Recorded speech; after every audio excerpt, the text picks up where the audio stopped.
સમાચારોમાં આગળ વાત કરીએ તો બનાસકાંઠા જિલ્લાનું વિભાજન કરીને 2 જિલ્લા બનાવવાની જાહેરાત કરવામાં આવી ત્યારે બનાસકાંઠા જિલ્લાના વિભાજન બાદ કहीं ખુશી તો કहीं ગમનો માહોલ સર્જાયો છે।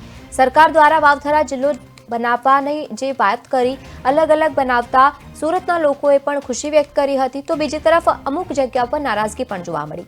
સરકારના નિર્ણયને સુરતમાં બસતા વાવથરાની જનતાએ ફટાકડા ફોડીને ઉજવણી કરી હતી અને સાથે જ એકબીજાને મીઠાઈ ખવડાવી અને સરકારના આ નિર્ણયને વધાવ્યો છે।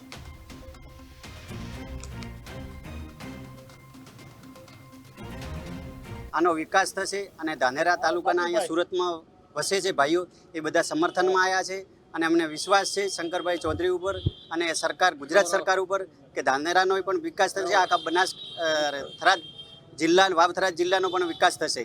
સારો બહુ સારો અમારા માટે તો દિવાળી જેવો માહોલ છે। આજે અમે દિવાળી માહોલ મનાવ્યો છે, મીઠાઈ ખાધી છે, ફટાકડા ફોડ્યા છે, એટલે અમારા માટે તો સારો। થરાદ જિલ્લો એ ભૌગોલિક દ્રષ્ટિએ છેવાડાના જે પહેલાં જિલ્લો હતો બનાસકાંઠા પાલનપુર એ 150 કિલોમીટર સુધી અમારા વિસ્તારને દૂર થતું હતું, જ્યારે આજે થરાદ જિલ્લો બનવાથી પ્રજામાં ખૂબ જ ઉત્સાહ છે।